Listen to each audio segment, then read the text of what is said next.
Hal-hal yang bisa menghapuskan dosa-dosa. Tapi yang dimaksud di sini tentu tidak semua dosa, karena dosa itu terbagi menjadi 3. Ada dosa yang disebut dengan dosa yang paling besar yang tidak mungkin diampuni, seperti kesyirikan. Itu tidak mungkin diampuni kecuali kalau dia bertobat. Karena itu berdasarkan nas Al-Quran, innallaha la yaghfiru an yushraka bihi wa yaghfiru ma duna dzalika liman yasha. Allah tidak akan mengampuni dosa orang yang menyekutukannya, dan Allah hanya mengampuni dosa selain itu. Yang kedua, ada dosa yang berkaitan dengan manusia, dan ini yang ditangguhkan ampunannya. Walaupun seseorang sudah meminta ampun kepada Allah Subhanahu wa taala, kalau belum mendapatkan keridhaan dan keikhlasan orang yang kita sakiti, kita zalimi, kita ambil haknya, kita rampas kehormatannya dan begitu seterusnya, maka Allah Subhanahu wa taala tidak akan mengampuninya sampai ada kerelaan orang yang dizaliminya. Dan kalau dia sampai mati dan tidak kunjung pula mendapatkan kerelaannya, maka nanti akan terjadi qisas pada hari kiamat. Kemudian yang ketiga, inilah dosa antara kita dengan Allah Subhanahu wa taala. Inilah yang kita akan bahas, adalah dosa-dosa yang berkaitan kita dengan Allah Subhanahu wa taala selain syirik ataupun dosa yang berkaitan dengan orang lain. Banyak perkara-perkara sebenarnya yang hanya dengan melakukan amalan-amalan tertentu, maka Allah Subhanahu wa taala dengan sendirinya akan mengampuni dosa-dosa kita. Bahkan ada amalan-amalan itu yang kalau dilakukan itu, walaupun dosa kita sebanyak buih di lautan, maka Allah Subhanahu wa taala akan mengampuninya. Seperti apa contohnya? Nabi sallallahu alaihi wasallam bersabda dalam sebuah hadis yang dikeluarkan oleh Imam Muslim dan yang lainnya, ketika menyebutkan riwayat tentang dosa-dosa yang akan diampuni walaupun dosa itu sebanyak buih di lautan. Kata Nabi sallallahu alaihi wasallam, disebutkan dari Himran, dia mengatakan, falamma tawadda'a Utsman qala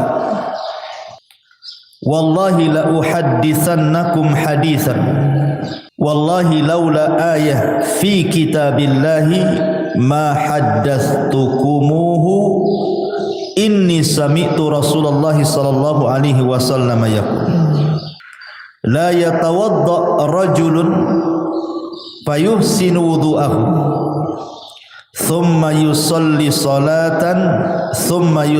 salata illa ghufira lahu ma bainahu wa bainas salati allati taliha. Qala Urwah al-ayah innal ladzina yaktumuna ma anzalna minal bayyinati wal huda ila qaulihi al-la'inun, rawahu Muslim. Dari Himran, dia mengatakan ketika Utsman ibn Affan radhiyallahu an, beliau melakukan wudu, kemudian dia mengatakan, demi Allah, saya akan ceritakan kepada kalian sebuah hadis. Demi Allah, kalau bukan karena ayat dalam Al-Quran, tentu aku tidak akan ceritakan ini kepada kalian. Aku mendengar Nabi SAW bersabda, tidaklah seseorang berwudu, kemudian memperbaiki wudunya, kemudian salat, maksudnya salat 2 rakaat wudu, kecuali akan diampuni antara dia dan jarak salat dia yang akan dilakukan setelahnya. Maka Urwah mengatakan yang dimaksud ayat oleh Uthman itu adalah sesungguhnya orang-orang yang menyembunyikan apa yang kami turunkan dari keterangan-keterangan dan petunjuk sampai kepada perkataannya, merekalah orang-orang yang akan dilaknat oleh Allah Subhanahu wa taala. Lihat bagaimana di sini Uthman ibn Affan radhiyallahu anhu menjelaskan bahwa wudu itu bisa menggugurkan dosa.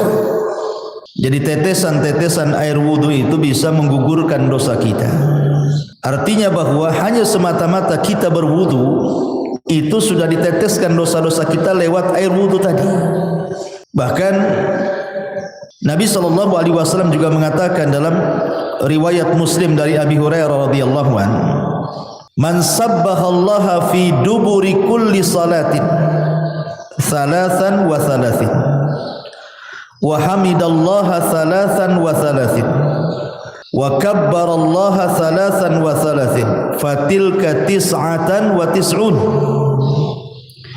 wa qama tamamul mi'ati la ilaha illallah wahdahu la syarika lah lahul mulk wa lahul hamdu wa huwa ala kulli syai'in qadir ghufirat khotoyahu wa in kanat mithla zabadil bahri."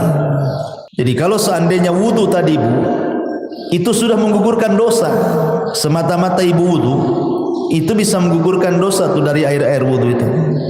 Kemudian ibu melaksanakan solat wajib. Setelah solat wajib itu kan ada zikir bu. Lihat bagaimana keutamaan zikir ba'da solat itu. Barang siapa yang bertasbih setiap selesai solat 33 kali, maksudnya ucapan subhanallah, kemudian mengucapkan alhamdulillah 33 kali, kemudian mengucapkan takbir Allahu Akbar 33 kali, maka jumlahnya 99 kali, digenapkan dengan la ilaha illallah wahdahu la syarikalah lahul mulk wa lahul hamdu wa huwa ala kulli syai'in qadir, kecuali akan dihapuskan kesalahannya walaupun sebanyak buih di lautan. Jadi jangan pernah meremehkan zikir setelah solat. Lihat bagaimana keutamaannya luar biasa. Siapa yang bisa menghitung buih di lautan? Tidak ada. Tapi Nabi SAW mengatakan walaupun dosa kita seperti buih di lautan akan diampuni. Kemudian contoh yang lain dari Abu Hurairah radhiyallahu an, hadis ini disepakati Bukhari dan Muslim. Nabi SAW mengatakan man qala subhanallah wa bihamdi fi yaumin mi'ata marratin huttat khatayahu wa in kanat mithla zabadil bahri.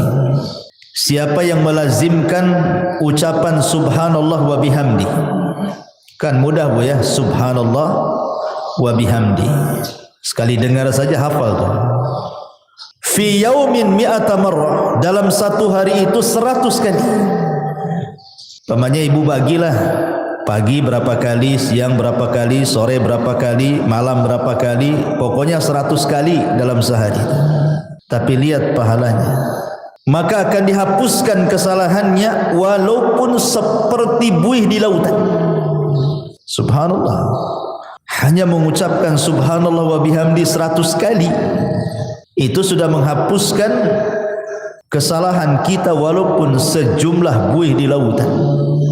Atau contoh yang lainnya, hadis dari Abi Hurairah yang dikeluarkan oleh Imam An-Nasa'i dan Ibnu Hibban dalam sahihnya, man qala hina ya'wi ila firashihi la ilaha illallah wahdahu la syarika lah lahul mulk wa lahul hamdu wa huwa ala kulli syai'in qadir la haula wa la quwwata illa billahil aliyyil azim subhanallah walhamdulillah wa la ilaha illallah Allahu akbar ghufirat lahu dhunubuhu aw khatayahu wa in kanat mithla zabadil bahri. Siapa yang menuju pembaringannya sebelum tidur, maksudnya bu, ibu baca la ilaha illallah wahdahu la syarikalah Tidak ada sembahan yang berhak disembah kecuali Allah. Dialah semata yang tidak ada sekutu baginya. Lahul mulku wa lahul hamdu, baginya kerajaan, baginya pujian. Wa huwa ala kulli syai'in qadir, dan dia atas segala sesuatu maha mampu. La haula wa la quwata illa billahil aliyil azim, tidak ada daya dan kekuatan kecuali milik Allah yang maha tinggi lagi maha agung. Subhanallah, maha suci Allah. Walhamdulillah, segala puji hanya milik Allah. Wa la ilaha illallah, tidak ada sembahan yang berhak disembah kecuali Allah. Wallahu akbar, dan Allah maha besar, kecuali akan diampuni dosanya atau kesalahannya, walaupun kesalahan ibu itu sejumlah buih yang ada di lautan. Hanya membaca satu kali ini saja loh sebelum tidur. La ilaha illallah wahdahu la syarikalah, lahul mulku wa lahul hamdu wa huwa ala kulli syai'in qadir. La haula wa la quwata illa billahil aliyil azim. Subhanallah walhamdulillah wa la ilaha illallah, Allahu akbar. Cukup menghapuskan kesalahan kita walaupun sejumlah buih yang ada di lautan. Subhanallah Bu ya. Lihat, sebenarnya amalan-amalan zikir seperti ini itu kan bisa kita lakukan. Karena zikir itu bisa dilakukan, anak kecil bisa melakukannya, orang remaja bisa melakukannya, orang dewasa bisa melakukannya, orang tua bisa melakukannya, laki-laki bisa, perempuan bisa, kapanpun bisa. Tidak harus mengeluarkan modal, yang penting dihafal, dibaca. Tapi lihat pahalanya, menunjukkan bahwa zikir itu amalan yang luar biasa. Salah satu penyebab dosa-dosa kita diampuni adalah dengan cara berzikir. Baik berzikir yang sudah ditetapkan seperti setelah solat yang saya tadi sebutkan, ataupun sebelum tidur, ataupun zikir umum tadi, membaca subhanallah wa bihamdi 100 kali. Tapi itu sudah cukup tuh menghapuskan dosa kita walaupun sejumlah buih di lautan. Luar biasa. Sebenarnya Islam itu mudah gitu ya. Cuman kita saja yang kadang-kadang sulit untuk atau malas untuk melakukannya. Zikir kan beda Bu dengan solat. Harus ke masjid kalau laki-laki, harus ada gerakan walaupun ibu di rumah. Zakat harus pakai harta, haji apalagi capek-capek. Zikirnya hanya ngomong saja. Itu saja kadang-kadang malas kita berzikir. Tapi kita akan sebutkan beberapa amalan yang bisa menghapuskan banyak dosa. Yang pertama, bersolawat. Bersolawat kepada Nabi sallallahu alaihi wasallam.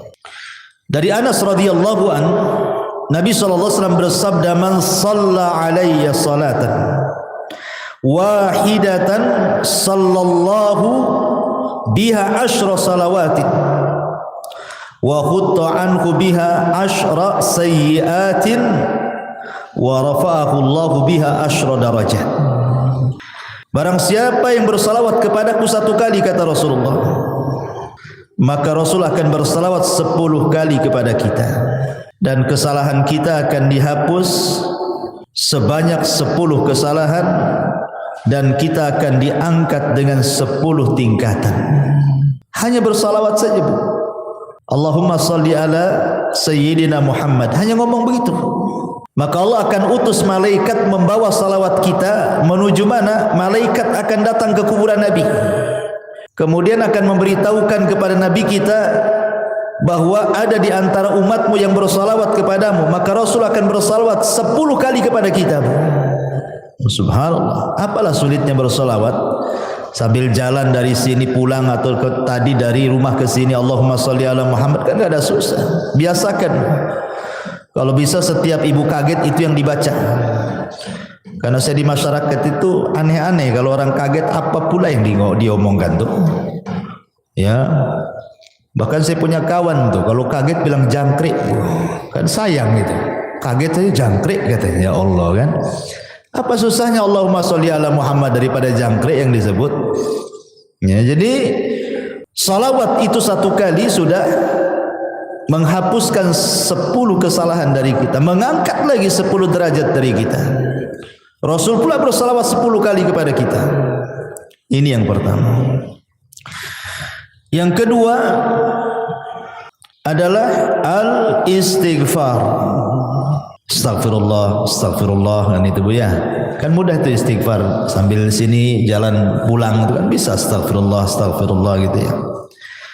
Disebutkan dalam sebuah hadis Nabi SAW mengatakan, man lazimal istighfar ja'alallahu min kulli dzikin faraja. Siapa yang melazimkan baca istighfar, maka Allah akan jadikan kesulitannya lapang.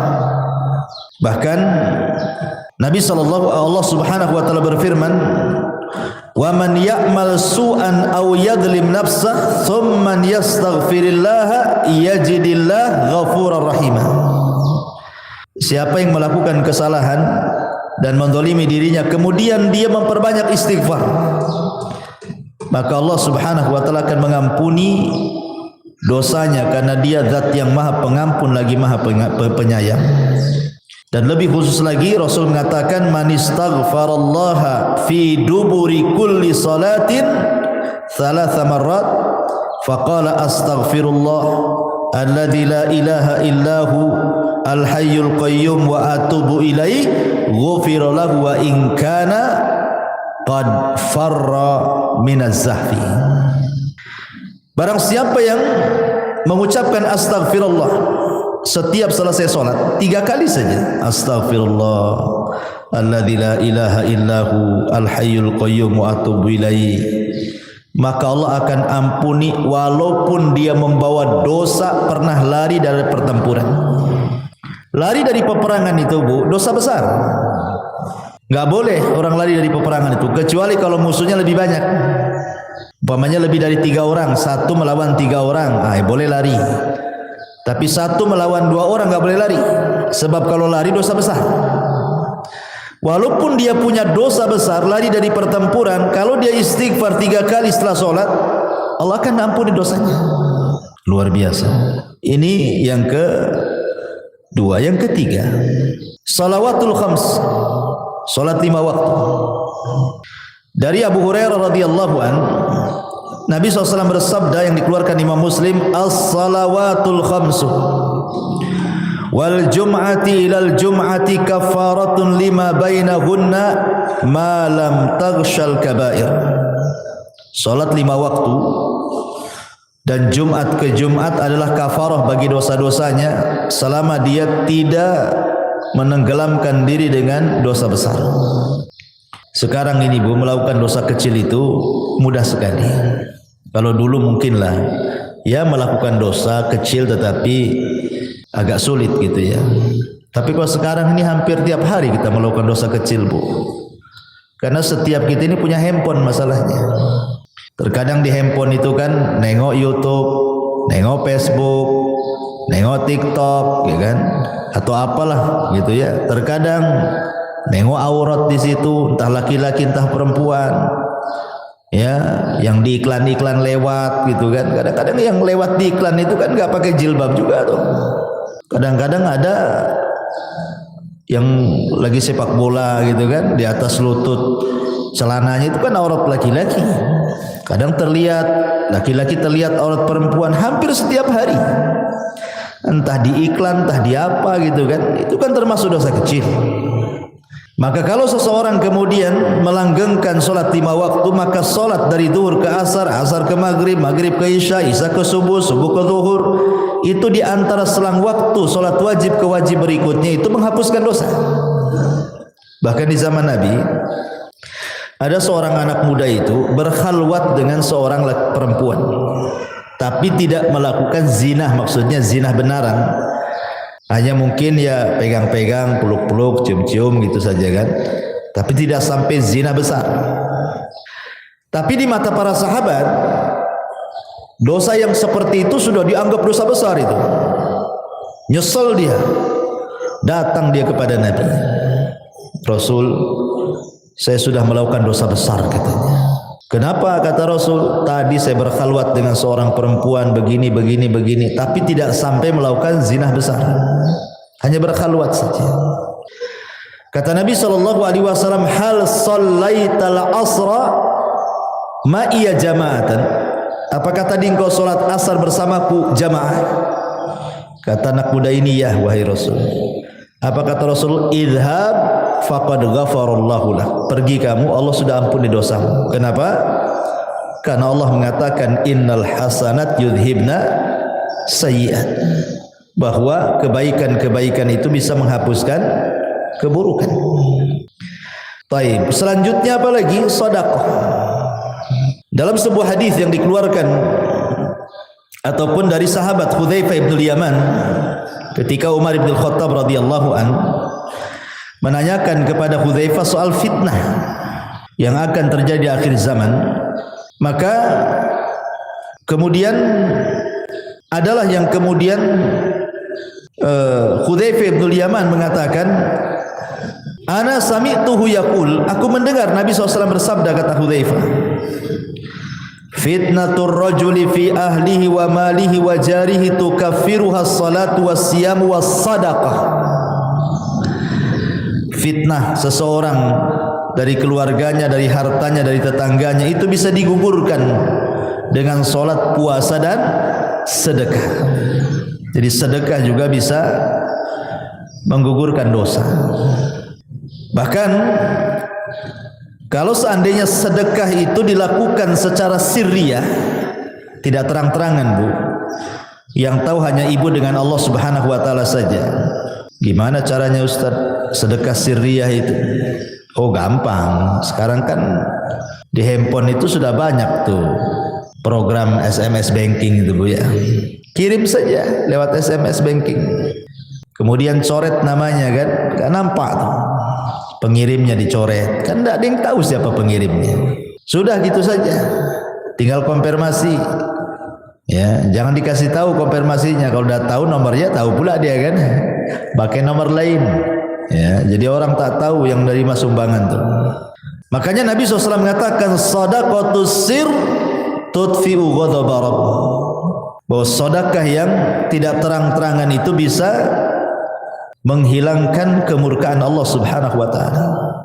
Bahkan dalam riwayat tudfi'ul khati'ah kama yudfi'ul ma'un nar, bisa menghilangkan kesalahan seperti api bisa dipadamkan dengan air. Rawahu Tirmidzi. Jadi sedekah juga bisa menggugurkan dosa. Kemudian apalagi intidharus shalah. Intidharus shalah, menunggu waktu salat.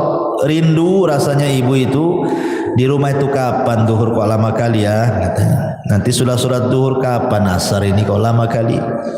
Habis asar, aduh kapan nih maghrib ini kok lama kali.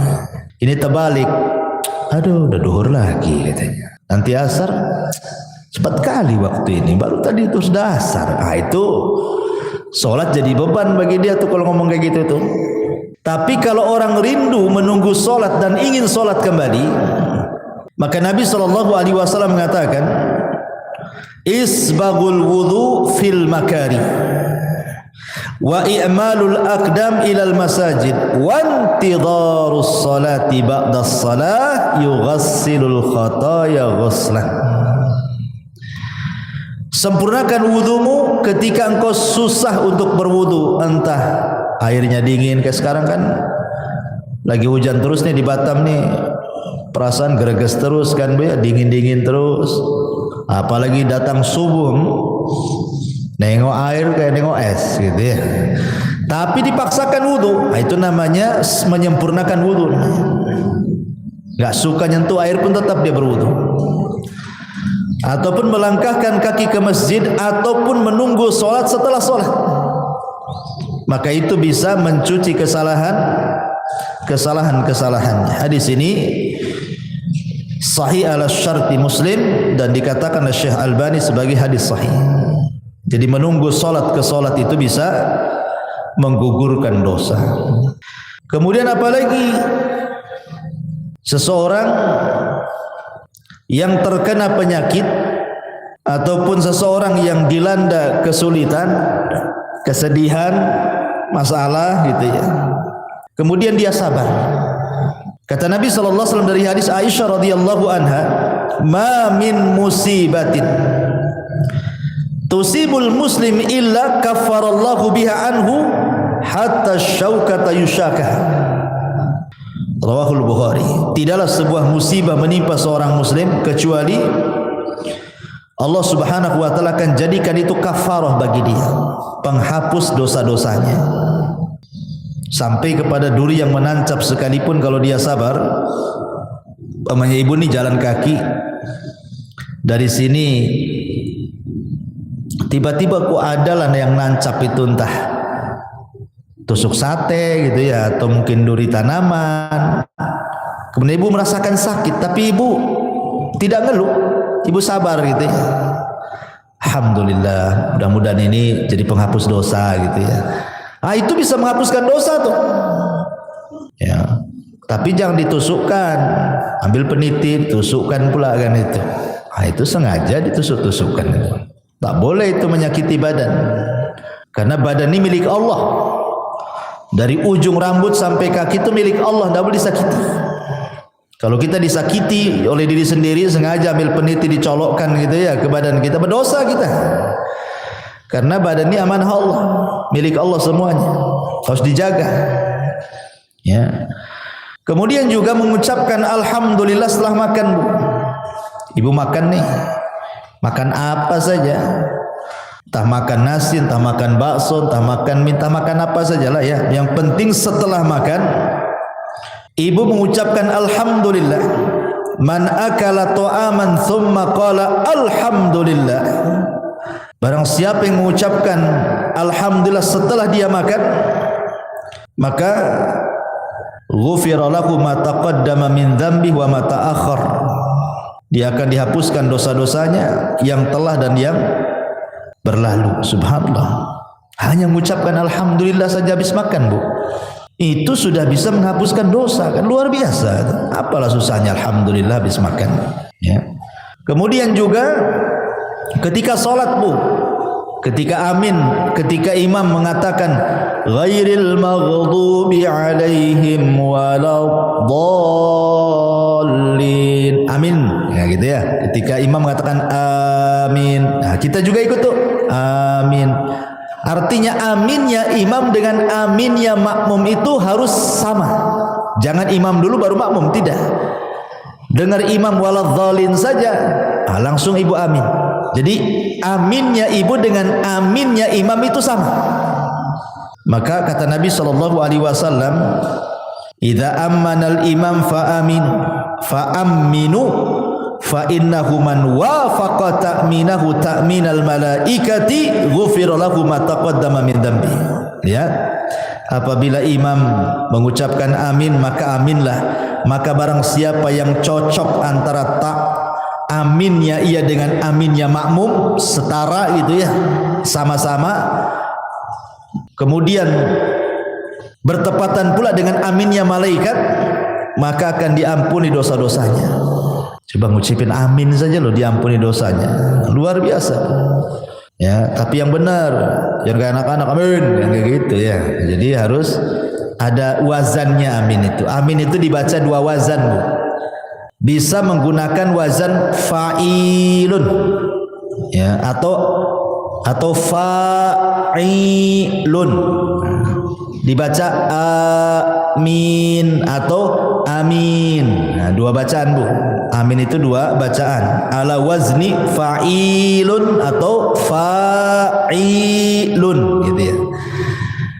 Bisa dibaca amin ataupun amin. Nah, dua-duanya boleh. Karena arti amin itu artinya ya Allah kabulkan doaku. Allahumma istajibli, itu arti amin itu. Jadi jangan main-main dengan amin itu, karena amin itu meminta kepada Allah agar doa kita dikabulkan dalam sholat. Kemudian juga contoh amalan yang lain adalah al-masyu ilal masajid, melangkah ke masjid. Itu pun termasuk yang bisa menggugurkan dosa. Seperti hadis yang tadi saya baca, isbagul wudu alal makarih wa kathratul khuta ila al masajid ghufira lahu ma taqaddama min dhanbi.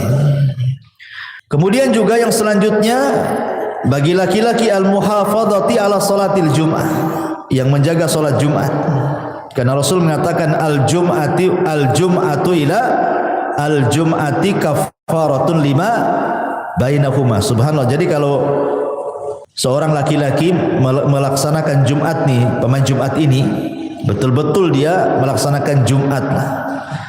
Kemudian nanti ketemu Jumat minggu depan tuh Bu, antara Jumat sekarang dengan Jumat minggu depan itu dosa kita sudah diampuni tuh.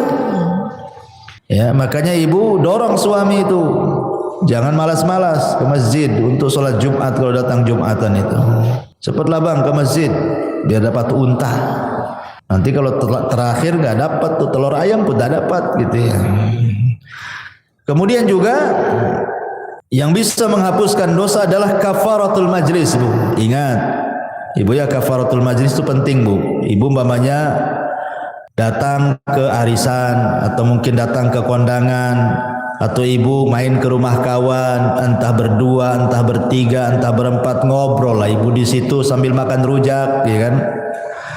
Nanti Bu setelah pulang Bu, setelah selesai mau balik nih Bu ya, jangan lupa Bu baca kafaratul majlis. Subhanakallahumma bihamdika asyhadu an la ilaha illa anta astaghfiruka wa atubu ilaih. Kata kawannya kayak ustad aja katanya. Ini habis ngaji ya. Bukan kafaratul majlis, bukan penutup kajian. Kafaratul majlis itu penutup majlis. Kenapa Bu disarankan membaca kafaratul majlis? Yang namanya orang ngobrol bertiga, berempat, apalagi orang rame Bu, terkadang adalah yang keseleo ngomong tuh, entah keseleo akhirnya bicarakan orang, entah terlalu kasar nyinggung orang yang ada di situ. Coba bayangkan, coba ibu datang ke rumah kawan tak ada dosa, tahu-tahu ngobrol di situ jadi punya dosa. Akhirnya apa? Gibain orang, atau mungkin tersinggunglah orang yang ada di situ dengan ucapan ibu gitu ya, atau dengan intonasi ibu disangka ibu marah, jadi orang nggak enak kan. Nah, supaya hilang dosa-dosa di majelis itu Bu, pulang tak bawa dosa, berangkat tak bawa dosa, gitu maksudnya. Supaya pulang pergi itu betul-betul tak bawa dosa. Jangan pula berangkat tak bawa dosa, pulang pula bawa dosa. Nah, itu pentingnya kafaratul majelis. Kemudian juga ibu kalau dengar azan Bu, kan di situ apa namanya, ada doa. Ya, doa apabila ibu mendengar suara muazzin. Kata Nabi SAW, biasakan kalau umpamanya ibu kan setelah membaca, kata Rasul kalau muazzin bilang Allahu Akbar ya kita Allahu Akbar kan itu ya, sampai kepada hayya ala taini ya, hayya ala shalah ya al falah, kan tidak sama tuh jawabannya. Ibu membaca la haula wala quwata illa billah. Habis itu kemudian membaca doa azan kan, Allahumma rabb hadhihi da'wati tamah sampai selesai. Selepas itu ibu membaca asyhadu an la ilaha illallah wahdahu la syarikalah wa anna muhammadan abduhu wa rasuluhu raditu billahi rabbah wa bi muhammadin rasulah wa bil islami dina ghufira lahu min dzambihi. Kalau ibu membaca selepas mendengar azan asyhadu an la ilaha illallah wahdahu la syarikalah wa anna muhammadan abduhu wa rasuluh raditu billahi rabba wa bi muhammadin nabiyya atau rasula wa bil islami dina, maka akan diampuni dosa-dosanya. Coba hanya ngomong begitu saja diampuni dosa-dosanya ya. Kemudian juga at-tasamuh wal af, at-tasamuh wal af, memaafkan orang dan berlapang dada dari orang. Karena dalam sebuah ayat surah Al-Imran ayat 133 sampai 134 Allah mengatakan wasari'u ila maghfiratin min rabbikum wa jannatin arduhas samawati wal ardu iddat lil muttaqin. Bersegeralah kalian kepada keampunan Rabb kalian, karena sorga seluas langit dan bumi diperuntukkan untuk orang-orang yang bertakwa. Siapa orang yang bertakwa di sini? Alladzina yunfiquna fis sarra'i wadh dharra wal kadhiminal ghaidh wal 'afina 'anil nas wallahu yuhibbul muhsinin. Orang yang bertakwa yang disediakan sorga seluas langit dan bumi itu, yang akan mendapatkan ampunan itu adalah orang-orang yang berinfak baik dalam kondisi senang ataupun susah, dan orang-orang yang menahan emosi dan mudah memaafkan manusia. Tahan emosi, kalau lagi marah tahan. Itu bisa menghapuskan dosa, Bu. Jadi kalau ada orang yang nyakiti ibu, tiba-tiba ibu dimarahi orang, digibai orang, ya ibu manusiawi kan, pasti mau marah kan itu. Tapi ibu tahan-tahan marahnya. Ketika ibu menahan marah itulah dosa ibu diampuni itu. Apalagi sampai memaafkan. Kasih uzur. Ah sudahlah, saya maafkan, memang dia gitu sih. Biasalah dia gitu. Dimudahkan gitu ya, disederhanakan masalah, jangan dibesar-besarkan. Nanti jadi tengkar. Itu saja bisa menghapuskan dosa. Kemudian yang lain juga bacaan tahlil, Bu. Bacaan la ilaha illallah. Kata Nabi SAW, man qala la ilaha illallah wahdahu la syarika lahul mulku wa lahul hamdu wa huwa ala kulli syai'in qadir fi yaumin mi'ata marrah. Barang siapa yang mengucapkan la ilaha illallah wahdahu la syarika lahul mulku wa lahul hamdu wa huwa ala kulli syai'in qadir, dalam satu hari itu 100 kali, Bu. Apa kata Rasul? Kanat adlu asyri riqabin wa kutibat lahu mi'atu hasanatin wa muhiyat anhu mi'atu sayyiatin. Maka sebanding dengan memerdekakan 10 budak, akan dicatat 100 kebaikan, akan dihapus 100 kesalahan. Masya Allah ya. Ibu merdekakan budak dari mana duitnya, Bu? Cukup membaca ini saja 100 kali sama dengan ibu merdekakan budak 10 budak. Cukup tidak dicatat lagi 100 kebaikan, cukup tidak dicatat lagi, dihapus lagi 100 kesalahan. Hanya ngomong begini, Bu ya, 100 kali. Ibarat kita infak gitu ya, untuk memerdekakan. Harga budak tuh tak tahu sekarang berapa tuh ya. Tapi cukup membaca ini 100 kali saja sudah sama dengan memerdekakan 10 budak. 100 kesalahan dihapus, 100 kebaikan dicatat. Subhanallah. Termasuk juga, Bu, salatu rakaataini, salat 2 rakaat apabila ibu melakukan dosa. Ibu habis gibah nih di tetangga nih, lama pula gibahnya setengah hari, baru balik, aduh mak, tadi saya sudah gibai orang nih. Nantilah, langsung ibu telepon sama yang digibai itu. Saya minta maaf loh, tadi saya yang gibai anti loh, minta maaf ya. Habis itu ngomong sama kawan-kawan yang satu majelis tuh, saya nggak ikut-ikut loh katanya. Nah ibu langsung sholat 2 rakaat tuh, sholat tobat namanya. Maka kata Nabi SAW, ma min abdin aznaba dzamban fayuhsinu tuhur thumma yaqumu fayusalli rak'ataini thumma yastaghfirullah illa ghufirallah.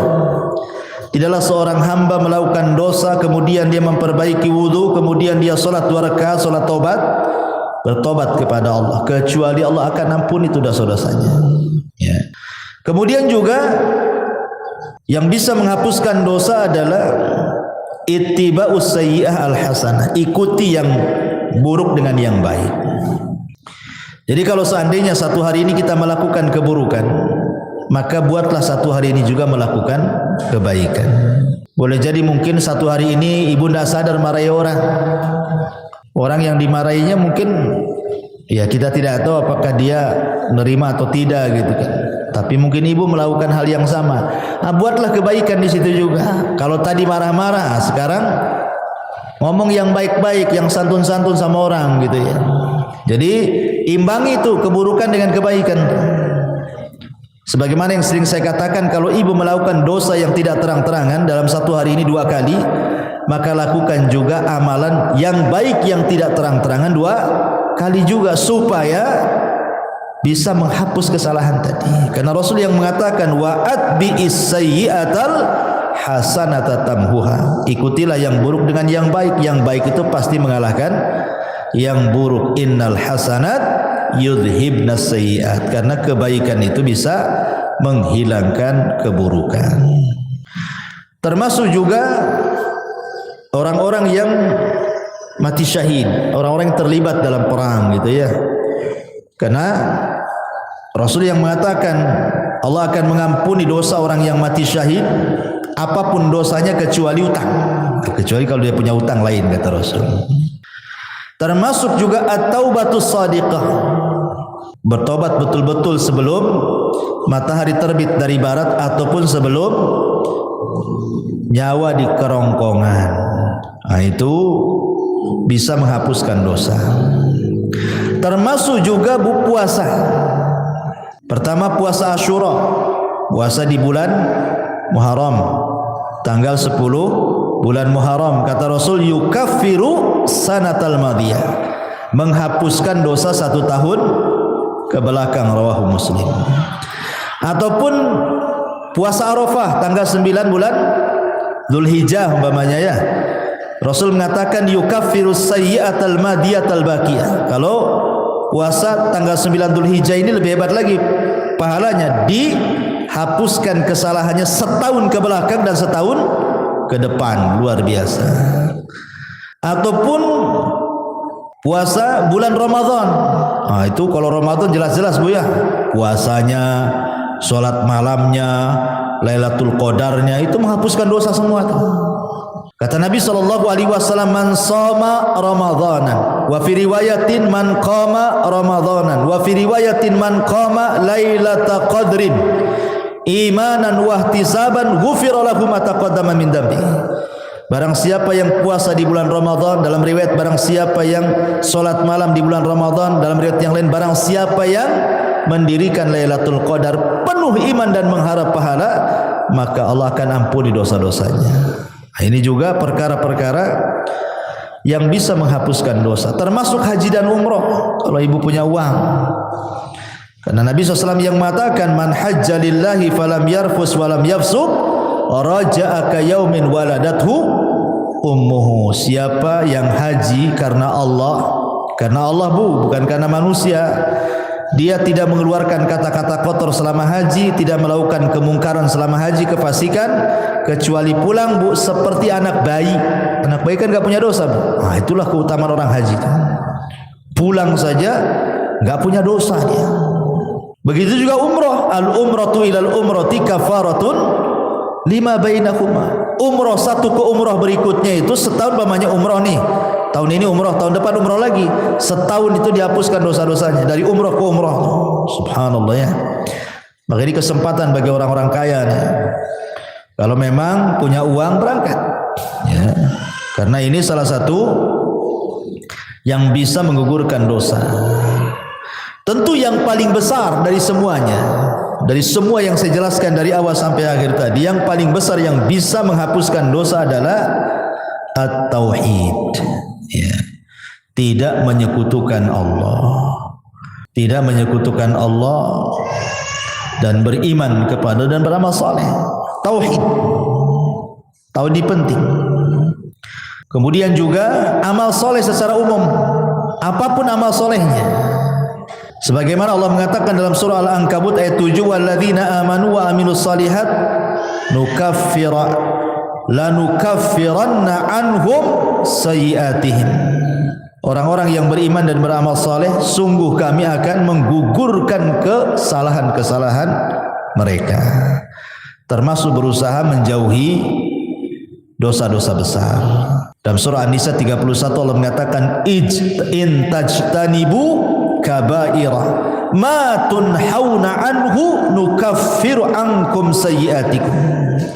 Jika kalian menjauhi dosa-dosa besar, syirik, zina, minum khamar dan begitu seterusnya, apa yang telah dilarang, maka kami akan gugurkan dari kalian kesalahan kalian. Termasuk juga berusaha menjadi orang yang takwa, menjalankan perintah, menjauhi larangan gitu ya.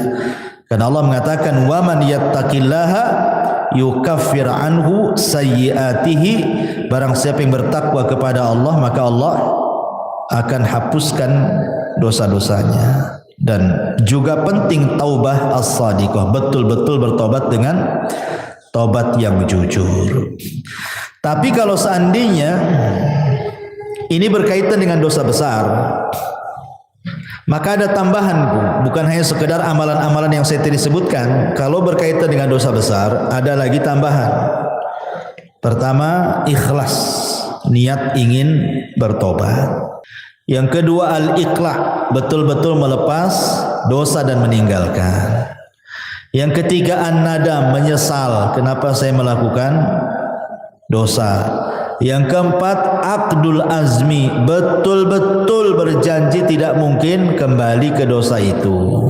Kemudian yang kelima, ikuti dosa yang sudah dilakukan dengan kebaikan supaya dosanya bisa terhapuskan. Dan kalau itu berkaitan dengan hak adami, hak-hak manusia, maka kembalikan. Pernah ngambil, balikin apa yang sudah diambil. Pernah zalimi, minta keridhaannya agar dimaafkan kezalimannya. Dan begitu seterusnya. Ma'asyiral muslimat yang dimuliakan Allah Azza wa Jalla. Adapun tentang keutamaan taubat sendiri, bertobat kepada Allah Azza wa Jalla. Yang pertama, taubat itu menjadi penyebab Allah itu suka dengan kita. Makanya ada doa, Allahumma ij'alni minat tawwabin waj'alni minal mutatahhirin. Setiap kita habis wudu itu kan, ya Allah jadikan aku termasuk orang-orang yang bertobat dan termasuk orang-orang yang bersuci. Setiap wudu kita meminta kepada Allah seperti itu kan. Kenapa? Karena Allah mengatakan innallaha yuhibbu tawwabin wa yuhibbul mutatahhirin. Karena Allah suka dengan orang-orang yang tobat dan suka dengan orang-orang yang bersuci. Ya. Yang kedua, bahwa tobat itu menyebabkan Allah mengampuni kesalahan kita dan menerima amalan kita. Dengan tobat itu Allah akan memaafkan kesalahan kita dan menerima amalan kita. Yang ketiga, dengan tobat itu kita diselamatkan dari neraka dan dimasukkan ke dalam surga, dan itulah keberuntungan yang sebenarnya. Faman zuhziha 'anil nar wa udkhilal jannah faqad faz. Siapa yang dikeluarkan dari neraka dan dimasukkan ke dalam surga, itulah keberuntungan yang sesungguhnya. Termasuk penyebab seseorang mendapatkan rahmatnya. Orang yang suka tobat itu, maka akan datang rahmat Allah. Karena Allah mengatakan, Allah itu lebih senang dengan tobatnya seorang hamba dibandingkan seseorang yang safar ke padang pasir bawa unta dan semua perbekalannya di atas unta. Ketika dia tidur, minggat pula lah unta itu karena enggak diikat. Akhirnya orang ini temenung, matilah aku di padang pasir ini, tak ada minum, tak ada makan, tak ada unta katanya kan. Akhirnya dia cari sana sini enggak ketemu, sudah pasrah dia mau mati di padang pasir. Akhirnya dia pun tertidur. Ketika terbangun, untanya pula depan mukanya. Apa enggak senang, Bu? Tapi Rasul mengatakan Allah lebih senang kepada hamba yang bertobat dibandingkan orang ini yang mendapatkan unta dan perbekalannya. Kenapa? Karena Allah itu akan mencurahkan rahmatnya kepada orang yang bertobat. Termasuk tobat juga adalah sebab mendapatkan pahala besar, dan termasuk tobat juga adalah mendapatkan banyak kebaikan setelah keburukan yang dilakukannya. Baik, masyaallah muslimat yang dimuliakan Allah Subhanahu wa taala, intinya bahwa seorang hamba itu tidak boleh bosan untuk mencari rahmat Allah Subhanahu wa taala. Karena walaupun malaikat, Bu, malaikat itu hamba yang tidak pernah bermaksiat kan, Bu. Tapi Adam itu adalah makhluk yang bermaksiat.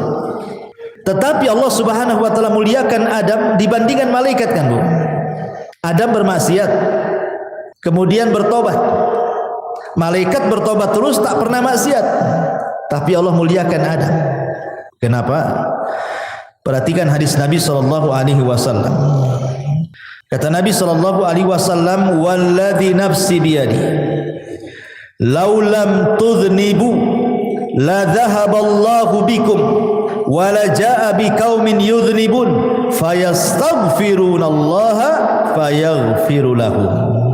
Demi zat yang jiwaku di tangannya, kata Rasul, seandainya kalian tidak melakukan dosa seperti malaikat, anggaplah kalian seperti malaikat, tidak punya dosa, tidak pernah melakukan dosa, tentu Allah akan binasakan kalian semua, dan akan didatangkan sebuah kaum yang berdosa kemudian minta ampun kepada Allah, Allah pun ampuni dia.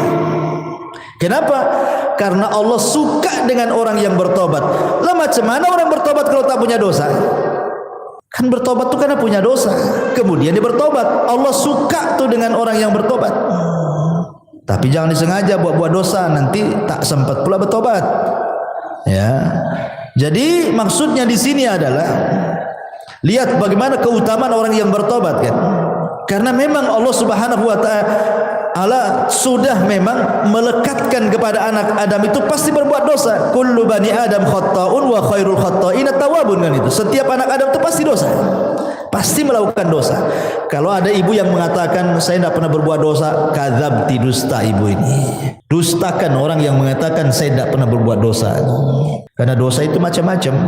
Tetapi sebaik-baik orang yang melakukan dosa, tobat. Ya, bertobat kepada Allah Subhanahu wa taala. Ma'asyiral muslimat yang dimuliakan Allah Azza wa Jalla, yang jelas bahwa ingat, sebesar apapun dosa kita, walaupun sampai membumbung ke langit sekalipun, sampai ke awan lah dosa kita itu saking banyaknya. Kalau kita datang betul-betul menghadap Allah ingin bertobat, apa dalam hadis qudsi itu Allah katakan, ya ibadi lau dhunubuka ananas sama thumma astaghfartani ghafartu laka ala ma kana minka wala ubali. Hei anak Adam, sekalipun dosamu melambung sampai ke langit, kata Allah, tapi kau datang kepadaku dengan ikhlas ingin bertobat, ku ampuni, aku enggak peduli, kata Allah. Lihat bagaimana luasnya rahmat Allah Subhanahu wa taala. Sampai Amr bin As ini kan Bu, seorang sahabat. Dia baru masuk Islam setelah 20 tahun. Dia sama dengan Khalid bin Walid tuh, 20 tahun baru masuk Islam. Setelah lewat Islam 20 tahun baru masuk Islam tuh. Khalid bin Walid, Amr bin As, dan ada satu kawannya itu, 3 orang. Khalid bin Walid langsung masuk Islam, berbaiat kepada Rasul. Amr bin As pula ragu-ragu. Kata Rasul, kenapa kau ragu-ragu, hai Amr? Apakah kau ragu-ragu dengan agamaku? Kata Rasul, kata Amr, bukan itu wahai Rasul. Aku ingin masuk Islam tapi ada syaratnya, kata Amr. Kata Rasul, apa syaratnya? Begini Rasul, kau tahu apa yang sudah kulakukan kepadamu dan sahabatmu. Sampai ketika kaum muslimin hijrah ke Habasyah juga, Amr bin As yang melobi Najasyi untuk memulangkan. Kau sudah tahu dosaku banyak wahai Rasul. Saya siap masuk Islam. Pertanyaannya, aku minta syarat. Kata Rasul, apa syaratnya? Seandainya aku masuk Islam, maukah kau berdoa kepada Allah agar dosa-dosa yang selama ini kulakukan kepadamu dan sahabat-sahabatmu Allah ampuni? Rasul pun tersenyum dan mengatakan, ya Amr, innal Islam yahjubu ma qabla. Amr, Islam itu menghapuskan dosa-dosa sebelum Islam. Sebagaimana taubat itu tahjubu ma qabla, menghapuskan dosa-dosa sebelum taubat. Artinya nikmat Allah, rahmat Allah itu luas. Di zaman Bani Israel ada 99 orang dibantai oleh preman. Tapi dapat hidayah, preman ini ingin bertaubat. Datang dia kepada seorang rahib, jahil pula rahib ini. Rahib, Pak Pendeta, saya ingin masuk bertobat nih. Saya sudah membunuh 99 jiwa nih. Macam mana cara nebusnya nih? Kata pendeta itu, oh nggak bisa, kau dosamu udah banyak tuh. Satu orang kau bunuh saja besar, 99 pula kau bunuh, tak bisa, nggak ada tobat bagimu. Gitu. Marah dia, dibantai pula tuh si rahib itu. Kenapa 100 jiwa dia bantai? Tapi dia tidak putus asa ingin bertobat. Ketemulah seorang alim, memang ahli ilmu gitu ya, bertanya, ada nggak tobat? Saya sudah membunuh 100 jiwa, yang terakhir seorang rahib ku bantai gitu. Akhirnya kata sang alim nih, ada, tapi kau harus datang ke perkampungan. Kampung itu semua orang alim, orang soleh, orang baik. Kau gabunglah dengan mereka. Mudah-mudahan Allah berikan rahmat kau di sana. Menunjukkan apa? Lingkungan itu mempengaruhi tobat. Ya, berangkat dia di tengah jalan, antah berantah, mati pula dia, entah jatuh entah apa, mati dia. Belum sampai ke kampung yang dituju, datang malaikat azab mau ngambil ruhnya. Dia pantas masuk neraka katanya. Datang pula malaikat rahmat, bukan, dia ahli sorga karena sudah ada niat tobat. Kata malaikat azab, tidak bisa, dia sudah membunuh 100 jiwa, yang terakhir tuh pendeta dibunuh dia katanya. Akhirnya rebutanlah ruhnya malaikat azab dan rahmat ini. Akhirnya Allah mengutus apa? Malaikat hakim. Kata malaikat hakim pemutus ini, tunggu dulu. Jangan diputuskan apakah dia termasuk ahli nar atau ahli jannah katanya. Kita ukur dulu antara kematian dia jaraknya dengan kampung yang dituju dengan kematian dia kepada orang yang bertanya. Kalau dekat kepada yang bertanya, masukkan dia ke neraka. Kalau dekat ke kampung yang dituju, masukkan dia ke sorga. Sebenarnya disebutkan dalam riwayat itu, dia itu baru keluar dari orang yang bertanya. Artinya desa yang dituju masih jauh itu sebenarnya. Tapi karena Allah luas rahmatnya, dilipatlah bumi itu sama Allah. Akhirnya didekatkan ke kampung itu. Padahal sebenarnya dekat ke yang ditanya karena baru keluar dari orang yang bertanya itu. Tapi karena rahmat Allah itu luas, dilipat bumi sama Allah, didekatkan ke kampung yang akan dituju bertobat. Subhanallah. Itulah kenapa Allah mengatakan inna rahmati taghlibu ghadabi. Rahmatku mengalahkan kemurkaanku. Allah lebih sayang. Ya, karena sudah ada niat tobat, dilipat bumi, dekatkan pula ke kampung bertobat, masuklah dia ke dalam sorga. Nah, itu menunjukkan apa? Jangan putus asa dari rahmat Allah Azza wa Jalla. La taqnatu min rahmatillah, innallaha yaghfiru dzunuba jami'a. Jangan pernah putus asa dari rahmat Allah. Karena Allah itu mengampuni semua dosa, sebesar apapun dosa, hatta syirik sekalipun. Anggaplah syirik sekalipun. Tapi kalau dia ingin bertobat kepada Allah Subhanahu wa taala, enggak ada mustahil. Allah itu Ghafurur Rahim. Allah itu Maha menerima tobat siapapun. Dan harus yakin, ya rahmat Allah itu luas. Rahmat Allah itu seluas-luasnya sampai ada seorang anak muda di zaman Bani Israel tidak pernah melakukan dosa 70 tahun. Mana ada zaman sekarang anak muda enggak melakukan dosa? Yang ada gemar melakukan dosa. Jadi ada anak muda di zaman Bani Israel itu 70 tahun dia tak berbuat dosa, Bu. Meninggal dia. Berdiri di pintu sorga. Kata Allah, masuk kau ke dalam sorga dengan rahmatku. Kata anak muda itu, enggak mau saya. Saya ingin masuk sorga dengan amalanku katanya. Kata Allah, masuk kau ke dalam sorga dengan rahmatku. Tidak, saya tidak akan masuk sorga dengan rahmatmu, tapi saya ingin masuk sorga dengan amalanku. Kalau memang aku pernah berbuat dosa, kemudian kau ampuni dosaku, kau masukkan aku ke sorga dengan rahmatmu, wajar. Aku loh tidak pernah berbuat dosa, masa dengan rahmatmu aku masuk sorga? Aku ingin masuk sorga dengan amalanku katanya. Kata Allah, baik, hitung berapa amalmu. Dihitunglah amalannya itu. Rupanya setelah dihitung amalannya tidak sebandinglah dengan satu nikmat Allah yang Allah berikan kepadanya berupa penglihatan. Takut dia tak masuk surga. Akhir mengatakan, ya Rabb, sudahlah enggak apa-apa, masukkan aku ke surga dengan rahmatmu saja katanya. Nah, lihat. Jadi rahmat Allah itu luas. Jangan stres. Banyak orang yang stres gara-gara pernah melakukan dosa, ingin tobat, kayaknya Allah sudah tutup pintu tobat. Enggak, Allah itu beda dengan manusia. Kalau manusia kita sakiti, kita jengkeli, ya kan Bu, kemudian kita datang ke rumahnya, ngetuk pintu, tadi buka-buka sama dia. Tapi kalau Allah berbeda. Kalau kita hari-hari mengetuk pintu langit, minta ampun kepada Allah, Allah lah setiap hari loh, sepertiga malam akhir loh, menawarkan ampunannya kepada kita. Hei hamba-hambaku, kata Allah, man yad'uni fa astajibalah, wa man yas'aluni fa utiyah, wa man yastaghfiruni fa aghfirullah. Siapa yang berdoa aku kabulkan, siapa yang minta aku kasih, siapa yang minta ampun ku ampuni. Tiap malam, tiap sepertiga malam Allah mengatakan seperti itu. Ada kesempatan setiap hari. Dan hebatnya Allah itu, Bu, salah satu di antara sifat Allah itu atau nama-nama Allah itu ada sitir. Allah itu memiliki sifat sitir. Sitir itu apa, Bu? Menutup aib kita. Kita melakukan dosa di malam hari, Allah tutup pula aib kita di siang hari. Kita melakukan dosa di siang hari, Allah tutup aib kita di malam hari. Kurang apa Allah itu coba? Sudah kita berbuat dosa kepada Allah, Dia pula tutupi aib kita. Karena mulianya manusia itu karena ditutup aibnya sebenarnya. Coba kalau seandainya orang itu dibongkar aibnya, Bu, nggak ada orang menghormati orang itu, pasti meletakkan pasir semua di atas kepalanya. Imam Ahmad saja ngomong begitu. Ketika murid-muridnya datang kepada Imam Ahmad lagi belanja tuh di pasar tuh. Kata murid-muridnya, ya Imam, biar kami bawa barang-barangmu ke rumah. Kau jalan kaki saja, kau kan guru kami katanya. Kata Imam Ahmad, enak saja kau ini katanya.